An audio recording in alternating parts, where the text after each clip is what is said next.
Olá, boa noite, como vai? Vai bem? Está no ar pela TV Pantanal, canal 22, emissora do Grupo Gazeta de Comunicação, programa Opinião. Então, terça, 19 de dezembro, meu amigo, dezembro, escutou não? Já é fim de ano. Estamos aqui apostos nesse fim de 2023, não é? Para mais um programa Opinião, nesse dia 19. A Maureen Nazareth já está aqui. Você viu aí nessa tomada aberta, nossa secretária de Estado de Meio Ambiente, que está com cada abacaxi, ela poderia ser até secretária da Agricultura Familiar, tanto abacaxi, pepino, que ela está, mas é assim mesmo. Quem tem competência está lá, não é? E para realmente resolver cada problema desse aí, a gente vai estar abordando alguns temas principais do meio ambiente aqui no estado de Mato Grosso com a secretária Maureen Nazareth, que comparece aqui à Opinião pela sua 10ª, Lorenberg, primeira... 4ª vez. Ave Maria, não é? Sem contar que um secretário adjunto veio aqui. Veio, né? Quando ela enjoa de vir aqui, ela manda o secretário adjunto, vai lá que eu não aguento mais, vai lá para Cari Paulo, de Lorenberg, aí ela pede para o outro vir aqui, mas aí... Já aqui, então, mas é uma satisfação tê-la aqui, porque ela sempre traz informações, que é a nossa matéria-prima. Afinal de contas, é para isso que a gente convida cada secretário de Estado, não só ela, como outros tantos, né? Não só de Estado, como de qualquer outro cargo público, para falar diretamente com o telespectador, que é quem precisa das informações, principalmente. Tá ok? Lorenberg, então... Boa noite. Boa noite. Boa noite. Firme ainda. Como grande abraço. Como vai? Vai bem? Muito bem, Paulo. Muito bem. Bom. Um grande abraço, mas um grande abraço mesmo a todos os nossos telespectadores, a razão maior do nosso programa. Grande verdade. Então, você que está aí já na companhia do programa Opinião, muito obrigado pelo carinho. Seja você aonde for, não é? Tanto aqui pelo canal 22, como também pela página no Facebook da TV Pantanal. Viu? Obrigado pelo carinho da sua companhia. Ganhei até um chocolate aqui. Quem que deixou aqui na minha mesa? Foi você, não? Não, foi um chocolate para mim aqui. Hã? Rômulo? Todos nós ganhamos. Todo? Ah, bom. Então tá. O fim de ano é bom que você ganha tudo. Esses dias eu ganhei aí ganhei um monte de coisa esses dias aqui. Dorileu?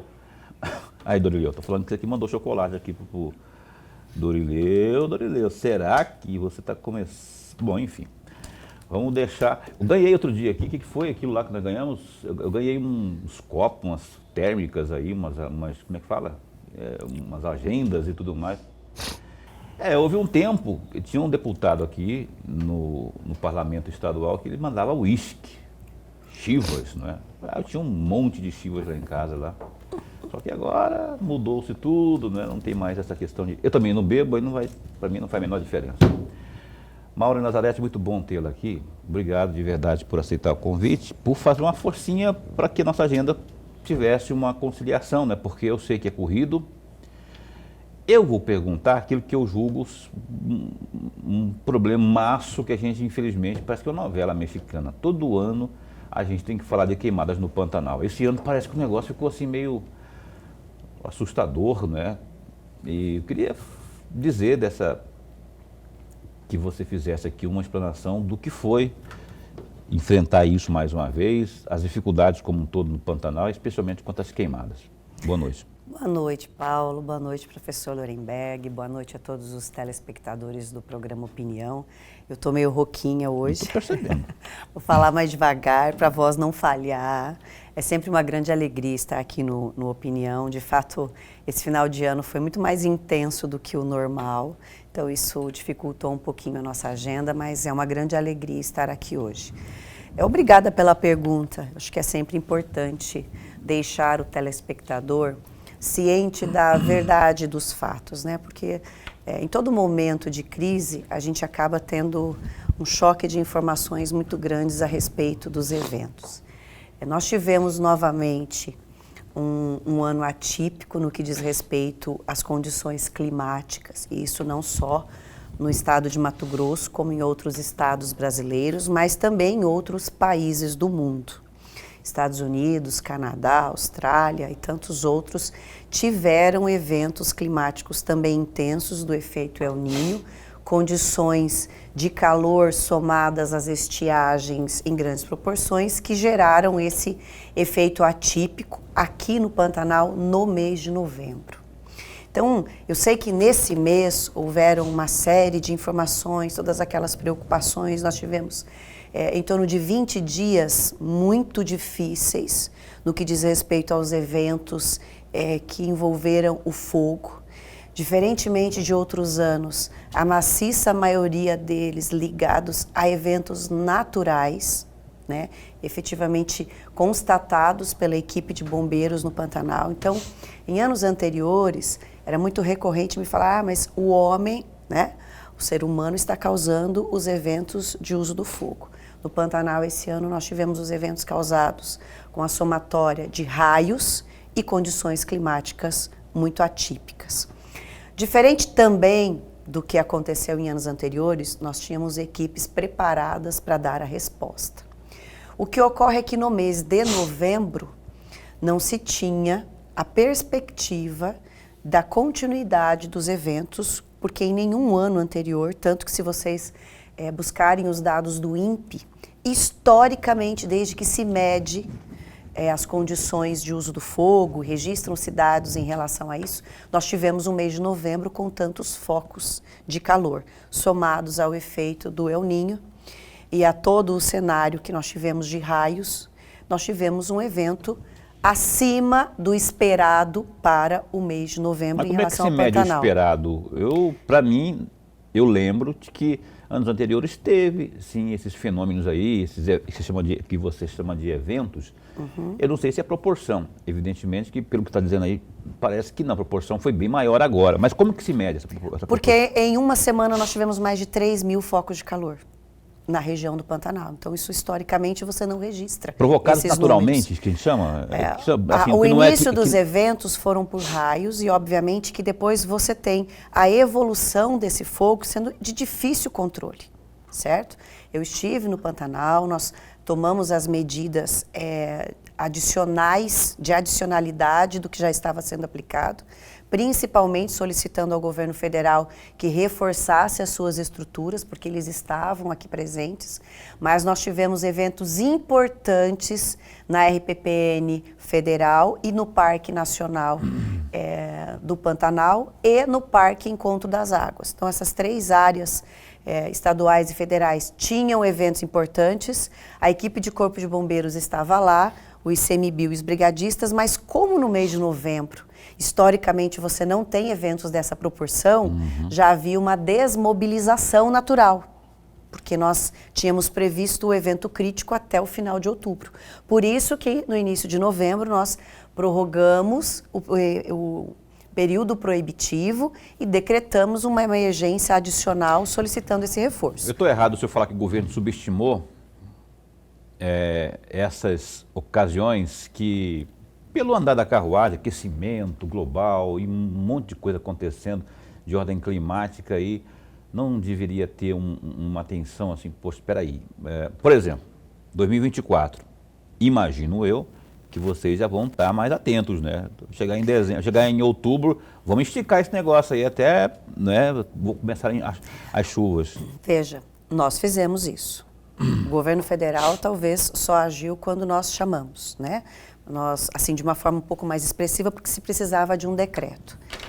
O fato é que nós podemos ter toda a preparação do mundo.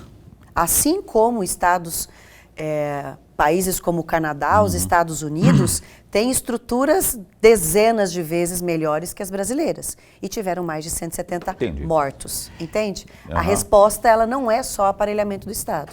Ela também vai ser o que eu respondi para finalizar esse assunto. Nós vamos ter que começar a discutir não só essas ações de combate e de prevenção, mas estratégias de adaptação climática, que envolvem não só plano integrado, preventivo ou de combate, mas estratégias de produção e adaptação às condições climáticas, que é um assunto ainda muito novo. Ok. Professor Laurenberg. Secretária, antes de mais nada, registrar nossa alegria, mas é sempre muito bom mesmo tê-la aqui no nosso bate-papo. Nós ganhamos muito. E aí eu vou aproveitar a carona, em parte da resposta, secretária, até para aproveitar muito o seu conhecimento, a sua experiência, a sua sabedoria. Eu vou trazer um trecho aqui de uma fala de um biólogo, o Gustavo Figueroa. Ele é integrante do Instituto SOS Pantanal. E esse trecho que eu destaquei, eu vou ler agora, diz o seguinte, entre aspas, esse cenário que a gente está vendo aqui é muito parecido com o de 2020.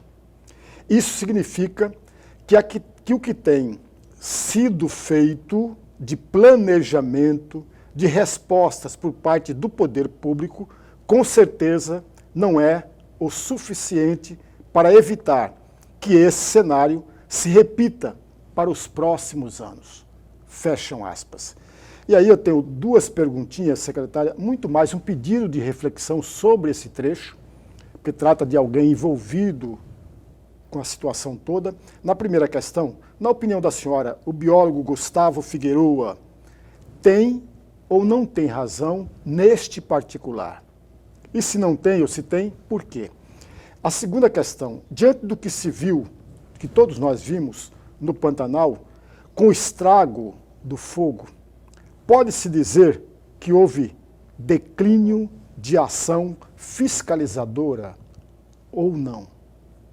Em relação à pergunta número 1, professor, eu vou dizer que a afirmação do Gustavo em relação ao cenário vai depender muito da compreensão de subjetividade de cada um. O que é ser parecido com 2020? Eu não acho que é parecido, ok?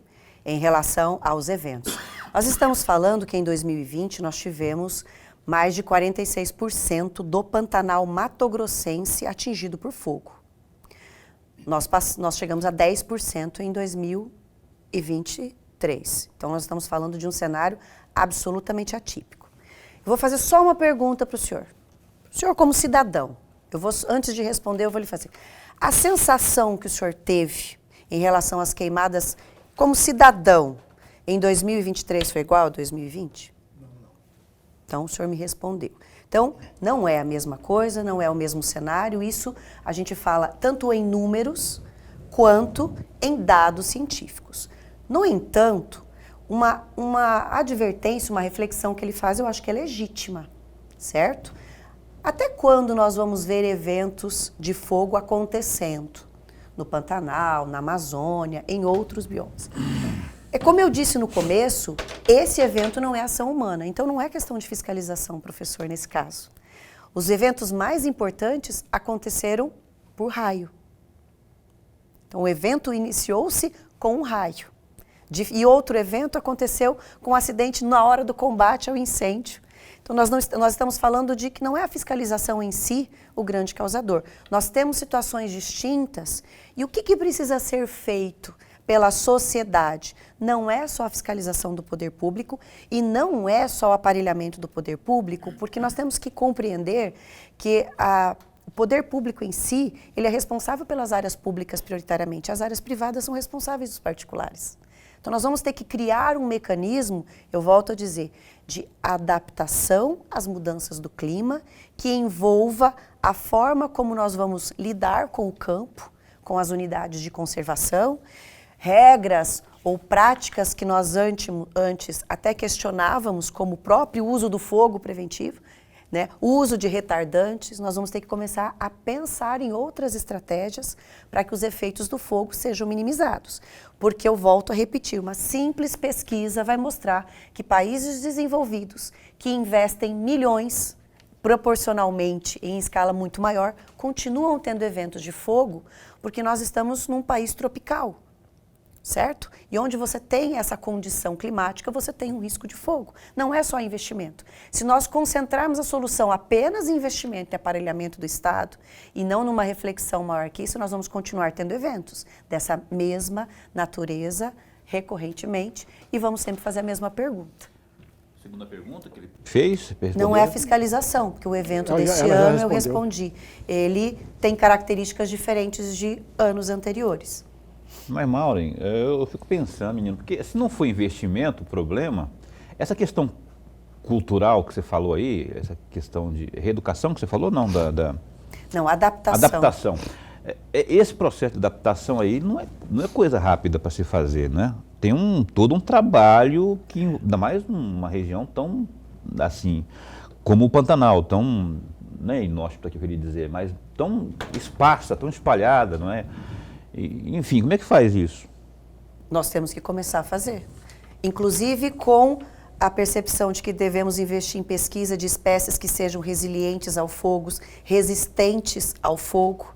Nós vamos ter que fazer esse enfrentamento, porque a perspectiva para as próximas décadas não são positivas. Porque olha o Santuário das Onças, por exemplo, ali todo ano é uma polvorosa ali, né? Então, eu fico pensando como que se faz isso. É evidente que não se tem uma receita, imagino que não tem uma receita, tem que começar, como você disse, mas precisa de convir que não é fácil, não é rápido, né? Não.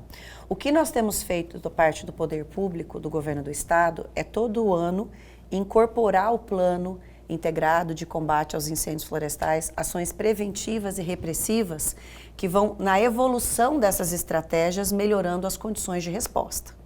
Porque também não conseguimos mudar a chave tão rápido. Então, para o próximo ano de 2024, nós temos inovações em relação ao Pantanal com o plano de manejo sendo aplicado e com investimentos para novas ações no plano integrado de prevenção.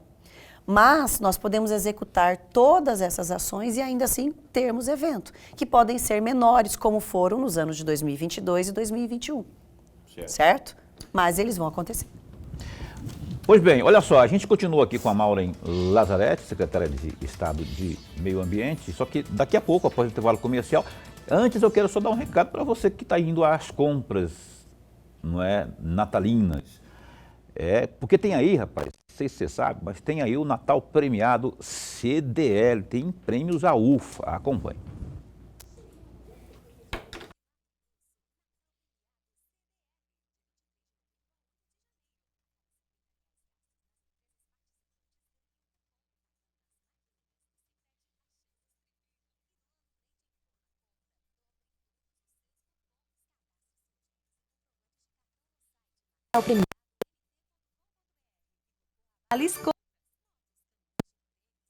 Carros HB20, Natal premiado CDL.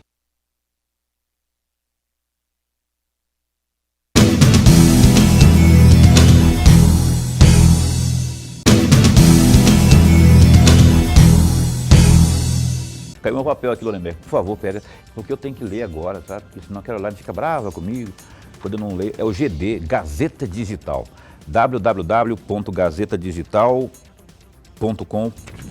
Agora eu não sei qual que é a primeira, mas vamos lá, a produção me acompanha aí, não é? Tá aqui, eu acho que essa aqui que é a primeira. Dá um clique aí que você vai ficar sabendo de tudo. Olha, tem novidade aí nessa decisão para quem vai para o Tribunal de Justiça, porque estava ali uma briga interna no MP.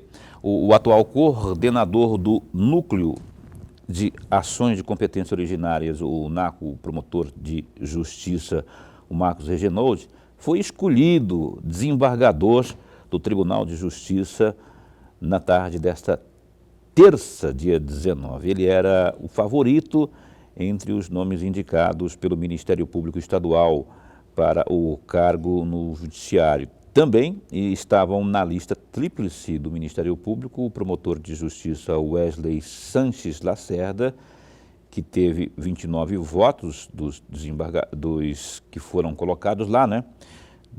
Teve 29 votos dos desembargadores nessa escolha aí. Em segundo ficou a procuradora de justiça, doutora Eunice Helena Rodrigues de Barros, ela que havia sido a mais votada pelo Conselho Superior do Ministério Público de Mato Grosso. Tem uma outra notícia aqui que é o seguinte, com previsão de crescimento de 3,1% no Produto Interno Bruto PIB neste ano, o Brasil saltará 2 posições e se tornará a 9ª economia do mundo em 2023. Isso foi o que divulgou nesta terça 19, o Fundo Monetário Internacional FMI. Segundo a instituição, o país deverá encerrar o ano com um PIB nominal de 2,13 trilhões de reais, ultrapassando aí o Canadá com o PIB estimado em 2,12 trilhões de dólares. Eu falei agora há pouco aí de 2,13 trilhões, só que não reais, e sim dólares, tá? O Brasil, então, passará para 2,13 trilhões de dólares, ultrapassando aí o Canadá. Mais detalhes aí, ó, do Gazeta Digital, www.gazetadigital.com.br. Orenberg, por que faz a votação lá, sendo que o escolhido, estou falando da primeira notícia aqui, né? Esse negócio da escolha, como é que funciona? Porque existe uma lista tríplice, não é? Não é assim que funciona? O Ministério Público encaminha uma lista tríplice. E essa lista tríplice receberam votos dos desembargadores. E aí aquele que foi eleito fica, né? Aquele vai ser o... Não tem Mas tem a escolha do governador. Pois é, aí que eu ia perguntar, por que tem essa votação lá dos desembargadores, sem que o governador pode simplesmente ir lá escolher a seu bel prazer lá, uma afinidade, eu não sei os critérios? Paulo, eu não sei bem ao certo se há no regimento do Ministério Público algo parecido. Eu sei que há no regimento do Ministério Público do Estado, não federal, de que a lista tríplice oferecida pelo Ministério Público ao chefe para o Procurador-Geral de Justiça, o governador é obrigado a escolher da lista tríplice e não alguém fora, diferentemente do Ministério Público Federal, que aí ele pode escolher fora. Agora, com relação à escolha de alguém do Ministério Público para ir para o Tribunal de Justiça, eu não sei se há essa obrigatoriedade. Mas usa sempre o bom senso. Eu acho que o bom senso vale mais do que qualquer coisa.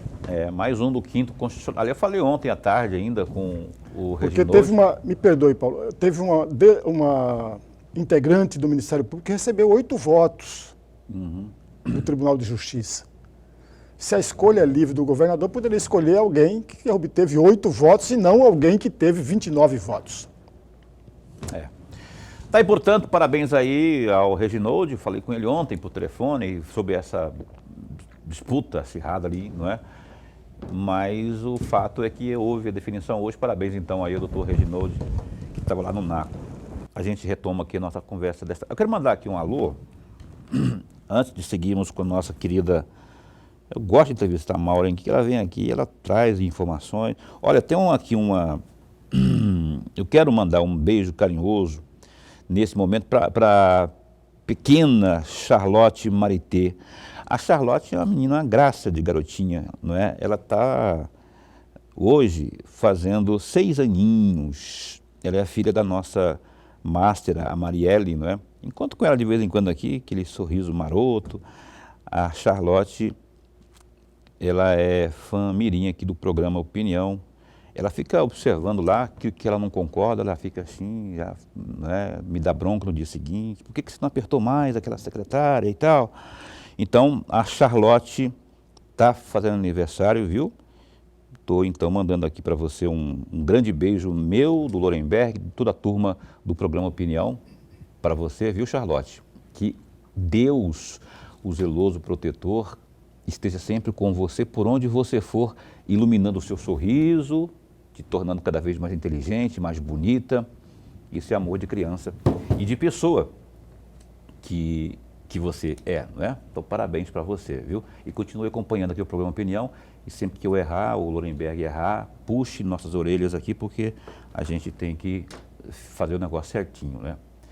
Então tá, dado o recado, Maureen Lazarete. Não há de ver, menina, que ontem,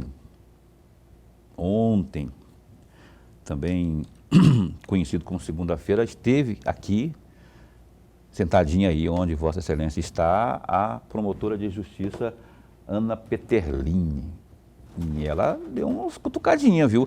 Por exemplo, a questão da falta de manejo, na opinião dela, do Ministério Público, lá na Transpantaneira, lá na região do Pantanal, né? É aquele posto, inclusive, que há ali.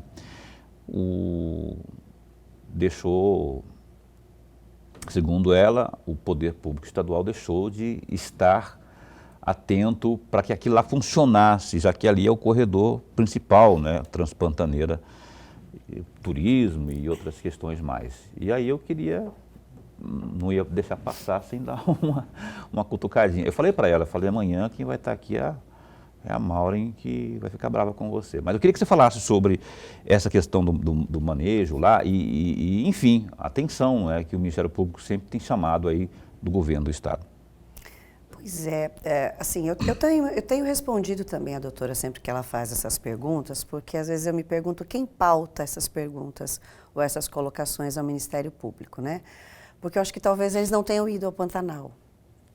Porque o posto da Transpantaneira foi reformado, os recintos que lá existiam, que foram provisoriamente construídos em 2020, foram todos reformados e essas estruturas, inclusive, foram utilizadas agora para os poucos eventos que nós tivemos de animais naquela região. Acontece que a situação crítica do Pantanal não estava ali, sim lá perto do Jofre. E que chegou à Transpantaneira estando todas as equipes no local, porque foi absolutamente impossível de controlar. O fogo não se iniciou na Transpantaneira.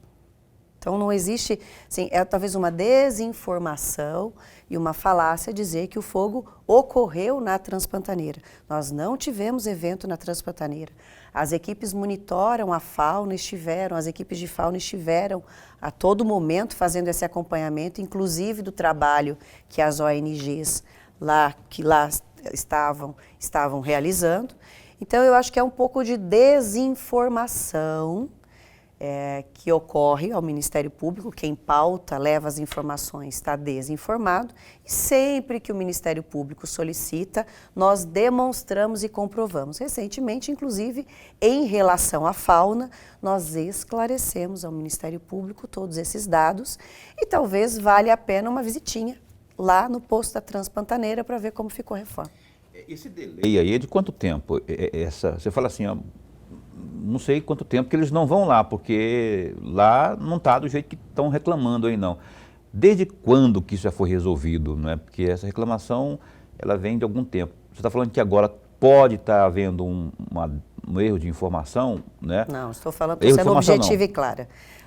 A Transpantaneira finalizou a reforma no primeiro semestre de 2023. Então, durante todo o evento, ela estava lá, reformada e pronto. 2023, então. Não, você respondeu agora, porque esse delay, então talvez, doutora Peterlini, os membros do Ministério Público, né, que apuram essas informações, não foram lá esse ano, então, né, estão com informações anteriores aí. Pode ser isso.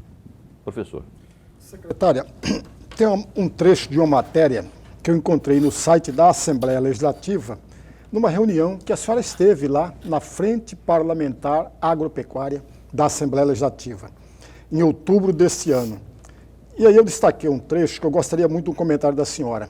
Entre aspas, a secretária abriu a reunião atualizando os participantes sobre todas as iniciativas do governo estadual para tentar reverter a liminar que determinou a suspensão imediata dos processos de licenciamento ambiental em tramitação na SEMA, para a realização de obras, atividades e empreendimentos localizados em áreas úmidas.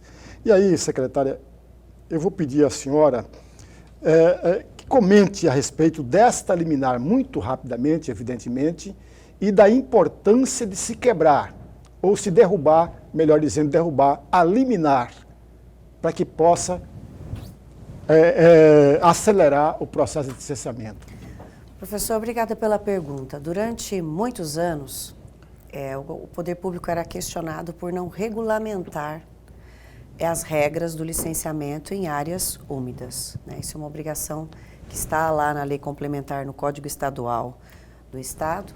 E o processo de construção desta norma que regulamenta o licenciamento em áreas úmidas, ela foi um processo democrático. Ele foi uma resolução que teve estudos técnicos, que teve várias reuniões públicas, que teve audiência pública e que após a votação pelo Conselho Estadual de Meio Ambiente resultou numa resolução que trouxe previsão legal para regularização de empreendimentos que estavam irregulares e para orientar o processo de licenciamento para novos empreendimentos.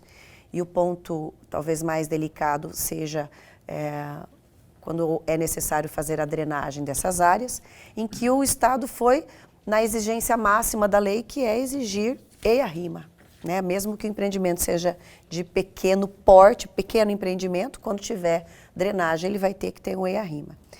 E esse processo pela divergência de opinião acabou gerando essa liminar. Hoje essa liminar foi totalmente suspensa pelo Tribunal de Justiça por entender que o processo construtivo ele cumpriu o requisito legal e que é preciso ter regra, até porque a ausência de regramento ela fragiliza e pode trazer muito mais prejuízo, porque não há como regularizar ou tratar aquelas temáticas. Eu entendo que é importante porque foi um trabalho técnico.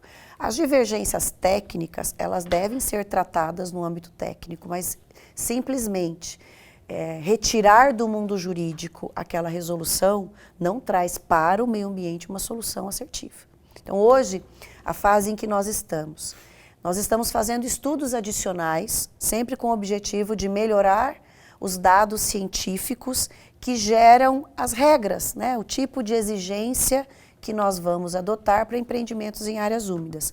Porque o compromisso do governo do estado é trazer a melhor regra do ponto de vista científico para os licenciamentos ambientais nessas áreas. A Universidade Federal do Estado de Mato Grosso está trabalhando nessa realização dos estudos e nós estamos ainda tratando com a Embrapa para a realização de estudos, de outros estudos adicionais.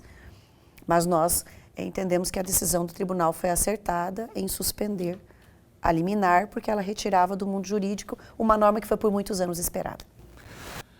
Secretária Maureen, veja bem, está acontecendo, recentemente aí, né, houve o segundo mutirão da conciliação. Uhum. O segundo mutirão da conciliação ambiental. Veja bem, por que eu quero tocar nesse assunto aqui agora? Primeiro, para fazer um balanço desse mutirão, tal como foi, não é? Que a senhora pudesse, se tiver números aí. Mas eu fico intrigado com a seguinte situação. É o primeiro, certo? Então teve o segundo, certo? Teve o primeiro, entretanto. Aquilo que é consensuado nas conciliações, aquilo que depois resulta em multas, não sei como é que é feito lá. Esse dinheiro, por exemplo, eu ouvi falar que mais de 30 milhões já resultaram desse segundo. Aquilo que houve do primeiro lá, esses recursos ainda estão, aliás, esses recursos financeiros ainda estão na base dos recursos judiciais, ou seja, caíram no cofre público, e se caíram, como é que está sendo investido isso aí? Bom, obrigada pela pergunta, porque você me dá a oportunidade de falar um pouco dessa iniciativa do Estado de Mato Grosso, que é a única no país, porque o mutirão de conciliação, ele envolve 4 instituições importantes e ele trabalha nas 3 esferas de responsabilização, não estamos falando só de multa, certo? Então, nós estamos falando de responsabilização administrativa, civil e criminal, e é possível no mutirão conciliar nas 3. Eu vou te dar números. Somando os 2 mutirões, nós tivemos mais de 500 processos submetidos a essa proposta de conciliação, conciliamos em 69% dos casos. Estamos dizendo que é uma média muito acima, inclusive a média do próprio Tribunal de Justiça, que o núcleo de conciliação, que participa conosco da edição, diz que o percentual está muito acima da média. A conciliação ambiental, ela tem um diferencial do que as pessoas normalmente compreendem. Ela não é um programa de desconto de multa. Eu tenho insistido em falar isso. Ele é um programa que se inicia com a obrigação de recuperar dano, corrigir infração. Então, eu vou te dar 2 números que são importantes. A arrecadação ela é válida porque ela impõe o efeito pedagógico. Mas nos 2 mutirões nós estamos falando de mais de 11 mil hectares que serão recuperados, que o compromisso foi assumido de imediato. O termo de ajustamento de conduta foi assinado no mutirão pelos infratores. Então eles anuíram com a obrigação de que vão recuperar mais de 11 mil hectares. Aquelas áreas que poderiam ser desmatadas, mas foram feitas sem autorização, eles vão pagar a reposição florestal obrigatória. Nós estamos falando de mais de 7 mil hectares regularizados no primeiro mutirão e mais de 1 milhão de metros cúbicos de madeira que foram assumidos compromissos de reposição florestal no segundo mutirão. Então, estamos promovendo a regularização e o infrator de imediato assume o compromisso de corrigir a sua infração. Se é para recuperar na área, ele recupera. Se é para pagar a reposição florestal que ele teria que ter pago se tivesse feito o desmatamento legal, ele está assumindo o compromisso ali de pronto. E a multa, ele também faz o compromisso de efetuar o pagamento. Mas não é pouco perdão por interromper, mas não é muito pouco pedagógico isso, não? Quando você, estou perguntando só, não vai ficar brava comigo também, não. Não é pouco pedagógico, porque assim, se você vem aqui, você, SEMA, vem aqui em mim, eu estou infringindo o meio ambiente. Aí, ao invés de você me multar, porque eu fiz errado, eu tenho que, teria que arcar com as consequências, né? Aí você, não, vou fazer um termo de ajuste aqui, melhora aqui, resolve, recupera aquilo lá. Eu vou ficar sabendo que, da próxima vez, eu posso continuar praticando as ilegalidades, as irregularidades, e a dona SEMA vai chegar em mim, vai puxar minha orelha e vai mandar eu recuperar de novo lá, e eu vou ficar sempre nesse círculo vicioso. Ou não? Ou você acha que tem efeito realmente esses termos de acordo aí, de ajuste? Eu sou absolutamente defensora da conciliação, não só eu. Nós temos a maciça maioria, um grande grupo que lida com o mundo jurídico, que é favorável à conciliação. No mundo ideal eu não devia ter nem infração. No mundo ideal, eu teria que promover essa recuperação forçada que você está falando de pronto. Mas no mundo real, isso não acontece. No mundo real, nós temos um processo jurídico brasileiro, o ordenamento jurídico que permite vários recursos. Nós temos um judiciário sobrecarregado com contencioso.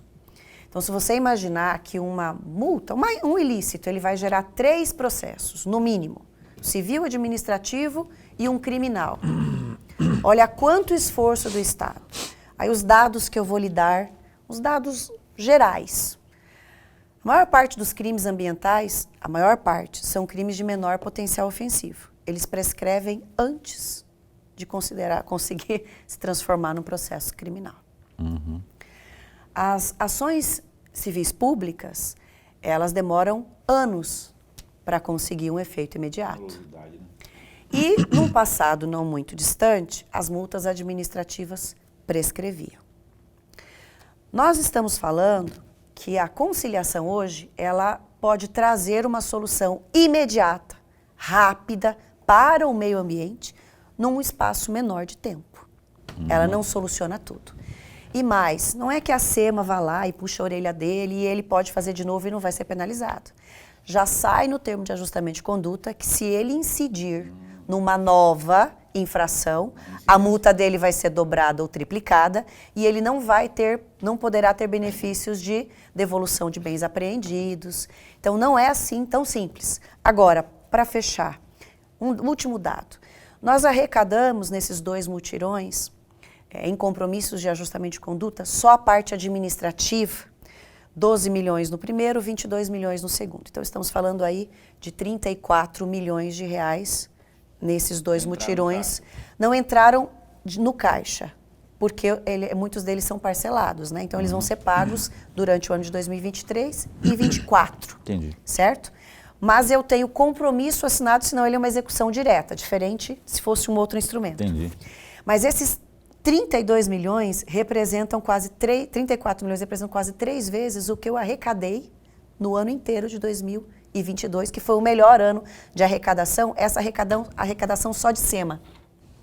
Então, é um instrumento que é inicial, que vai ser melhorado, mas ele traz efeitos concretos positivos para o meio ambiente e para o efeito pedagógico. Porque se você pagar uma multa de trânsito,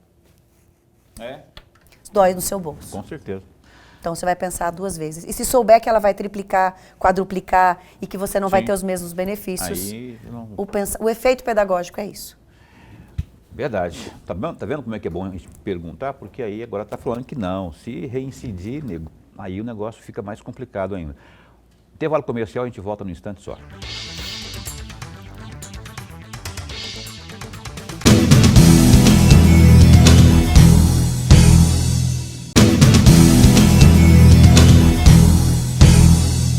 Pois bem, a gente retoma aqui o programa Opinião com a caríssima Maureen Lazzaretti, que é secretária de Estado de Meio Ambiente. A gente está aqui, na verdade, pedindo que ela faça uma espécie de balanço de todo o ano de 2023 nesta pasta, que é uma pasta, como eu disse no começo, complexa, mas que aqui alguns números, por exemplo, estão sendo colocados à nossa audiência, que sempre acompanha o programa Opinião.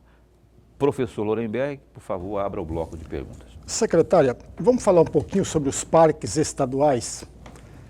A minha primeira pergunta é exatamente esse. Os parques estaduais estão sob a gestão da SEMA ou não estão? Se estão, secretária, a senhora poderia falar de uma forma geral sobre as condições ruins ou boas de cada um desses parques? Só para o amigo telespectador entender um pouco, porque eu tenho uma lista, se essa lista está furada, se está faltando alguma, a senhora, por favor, me corrija sempre. A Gruta da Lagoa Azul, Guirá, Serra Azul, Serra de Ricardo Franco, Araguaia, Cristalino, tem o Cristalino 1 e 2, Xingu, Encontro das Águas, que talvez não esteja bom, Encontro das Águas, Mãe Bonifácia, que é aqui em Cuiabá, Massaro Okamura, que também é em Cuiabá, e Serra de Santa Bárbara.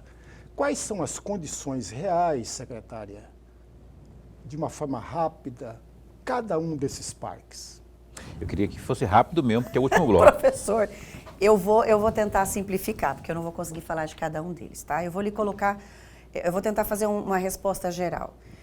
De um modo geral, nós temos um cenário bastante lamentável nas unidades de conservação de proteção integral, que foram os que o senhor citou. Nós temos 36, então é bem mais do que esse número que está ali. O grande desafio do Estado chama-se regularização fundiária.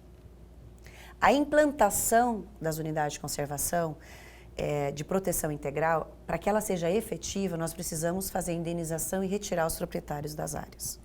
E isso não aconteceu no estado de Mato Grosso ao longo dos últimos anos. Na verdade, das últimas décadas. Na gestão do governador Mauro Mendes, nós temos planejado a execução da regularização fundiária dessas unidades de conservação. E a grande estratégia do governo do estado, com o lançamento do módulo do CAR, é a compensação ambiental por quem tem déficit de reserva legal. Fizemos um trabalho durante esses anos de criar as regras, desenvolver o sistema.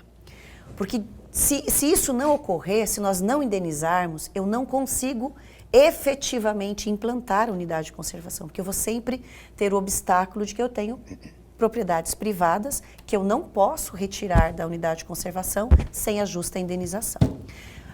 O Parque Serra Azul é o único que tem um cenário diferente desses que o senhor citou, porque lá a regularização fundiária é bastante ampla e lá nós já temos mecanismos de controle, elementos que foram incorporados, porque a unidade de conservação está efetivamente sob a gestão plena do órgão ambiental. O governo do estado tem um plano para as unidades de conservação, que incluem, no primeiro ponto, a regularização fundiária por meio do módulo de compensação ambiental do CAR. Seremos o primeiro do Brasil a lançar esse módulo no primeiro semestre do ano que vem, ele já está em desenvolvimento. Paralelamente a isso, os planos de manejo, nós temos inúmeras unidades de conservação com os planos de manejo em curso, eles estão sendo realizados e outros estão em fase de termo de referência e estão com recursos alocados. Estabelecido o plano de manejo, nós estamos fazendo investimentos naquelas que já possuem pelo menos uma parte regularizada de estruturas físicas para fazer o monitoramento. Todas elas têm um monitoramento via satélite, têm o acompanhamento da coordenadoria e das gerências de cada parque. Mas acho que a gente teria que ter uma reunião mais longa para eu poder lhe fazer um cenário. O que eu posso lhe adiantar é que existe hoje um planejamento no governo do estado para efetivamente implantar.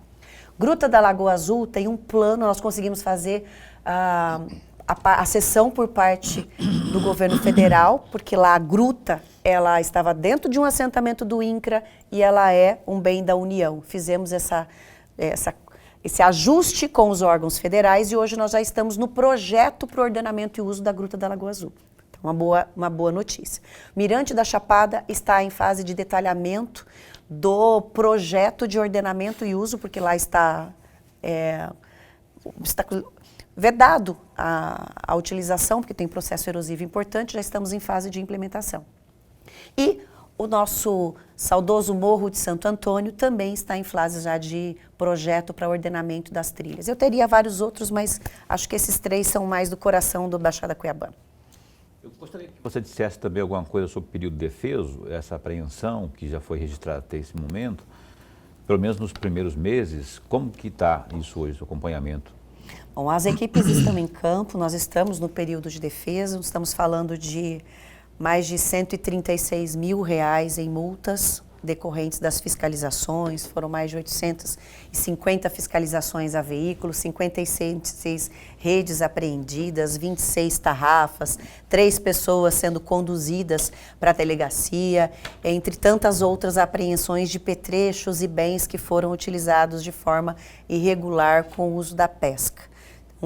As equipes continuam atentas a todas essas ações e basta lembrar que é absolutamente vedado qualquer tipo de ação tendente à realização de pesca nesse período. Pois é, e também essa conferência que houve do clima, que se trouxe de lá, né, na Organização das Nações Unidas, que o governo pôde absorver, você esteve lá, não é? De mais relevante que você possa citar aqui. Bom, acho que o grande objetivo do Estado ao participar dessas conferências é mostrar o que está sendo feito e colocar possibilidades de parcerias, tanto com empresas privadas, que hoje visitam esse tipo de evento, quanto com outros entes públicos. Mato Grosso esse ano teve algumas ações que eu considero que são mais relevantes, pelo nosso tempo eu vou citá-las.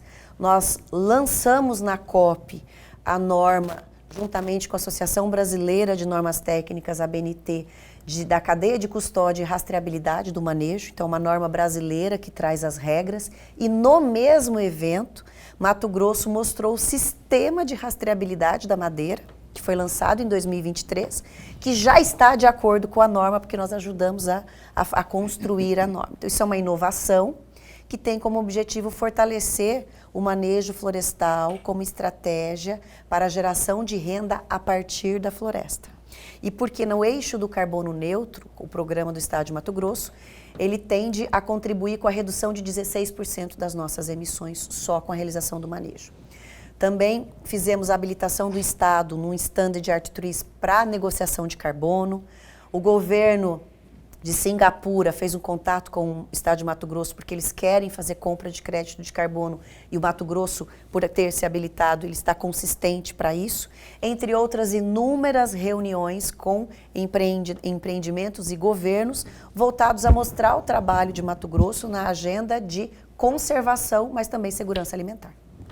Perfeito. A última pergunta, Lorenberg? Mas muito rapidamente, secretária, até para pedir uma outra reflexão. A senhora falou na resposta anterior à minha pergunta, a senhora falou que a questão maior é a falta de regularização fundiária. E aí a minha pergunta, a senhora falou de décadas. O Estado de Mato Grosso não foi omisso neste particular? Estou falando no governo A, B ou C. O Estado de Mato Grosso não foi omisso? Porque, veja, se houve fiscalização adequada, as pessoas não invadem uma área de preservação. Se não há fiscalização, as pessoas invadem. E aí você tem toda uma situação conflituosa para ser resolvido por esse mesmo Estado que foi omisso. É uma pergunta, não é afirmação. Cuja resposta tem que ter 1 minuto. Professor, acho que o problema está na forma como nós criamos unidade de conservação, certo? Eu crio unidade, foi criado no passado, antes de a gente ter regras, estou falando isso de 30 anos atrás, unidades de conservação sobre áreas produtivas, é o primeiro equívoco. Sobre áreas particulares, sem que tivesse qualquer previsão de orçamento para indenizar. Isso gera esse problema na raiz gera outros problemas que ao longo do tempo não foram contornados. Porque se eu não tinha orçamento naquele momento, os outros governos tinham que ter tido orçamento para indenizar ou rever a regra. Eu entendo que o Brasil tem que pensar diferente para criar uma unidade de conservação. Ou eu tenho orçamento para criar uma unidade de conservação, ou eu tenho que ter o cuidado de criar uma unidade de conservação em áreas que não sejam privadas. Eu acho que tem um erro na matriz. E, sem dúvida, houve omissão ao longo do tempo de todos os atores. Ok, então caminhando para o final aqui do programa Opinião com a Maureen Nazareth, a última pergunta minha é a seguinte: teve dedo da SEMA nessa posição do governador Mauro Mendes sobre a, por enquanto, não priorização da construção da rodovia 030, da MT 030? Ou foi só uma decisão política dele de não, por enquanto, não vou mexer com isso? Essa que liga Cuiabá à Chapada. Não tem apontamento técnico da SEMA. Não houve nada ainda? Não, da secretaria não. Isso deve ter alguma relação política ou talvez em relação à infraestrutura, arranjo, algo assim. Perfeito. SEMA não. Maureen, eu queria que em quanto tempo? 1 minuto você fizesse aqui uma explanação daquilo que está por vir em 2024, já que nós fizemos uma explanação de 23, que você já falou do primeiro semestre, que já tem novidades aí, não é? Mas o que a SEMA está preparando para o ano que vem? Qual que é a expectativa? Bom, acho que o nosso principal desafio, o nosso principal projeto para o início do ano de 2024 é o CAR dinamizado. Esse ainda é o nosso gargalo, posso chamar assim de calcanhar de Aquiles. E no primeiro mês de 2024 nós vamos apresentar o CAR dinamizado como uma estratégia de validação dos cadastros, ampliando essa regularização dos imóveis rurais e eliminando um pouco dessa recorrência ida e vinda em deferimento de cadastros. É uma estratégia que funcionou, o Mato Grosso está adotando critérios técnicos um pouco diferentes do Pará, de São Paulo e do Mato Grosso do Sul. E a nossa expectativa é que, corrigindo esses equívocos, o nosso resultado seja muito positivo. Eu acho que isso vai atender o cidadão que reclama do CAR e é uma ansiedade dos matogrossenses. Amém. Tomara que isso se resolva, se consolide. Obrigado, Maureen Nazareth. Olha, secretária, eu desejo a você, sua família, não é? Aqui de Alta Floresta também, de onde ela é, toda alegria e paz e amor do mundo nesse Natal, que o Espírito do Deus Divino esteja presente nos seus corações. Feliz Natal e 2024 esplendoroso para você no trabalho e em todas as áreas da vida. Muitíssimo obrigada. Faço minhas as suas palavras, Paulo, e estendo ao professor Lorenberg, a todos aqui do programa Opinião e a todos os telespectadores. Que tenhamos um fim de ano abençoado, com muita saúde e que as energias estejam recarregadas para 2024. E ano que vem espere que a gente vai convidar mais ainda, perturbar mais para você vir aqui. Venham lançar o CAR dinamizado aqui. Vamos, sim.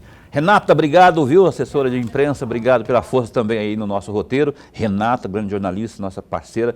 Lorenberg, até amanhã. O Rogério Varanda vai estar conosco, vereador por Cuiabá, às 7h30 da noite aqui, ó. Até lá, então, se cuida. Fica bem, fica com Deus também.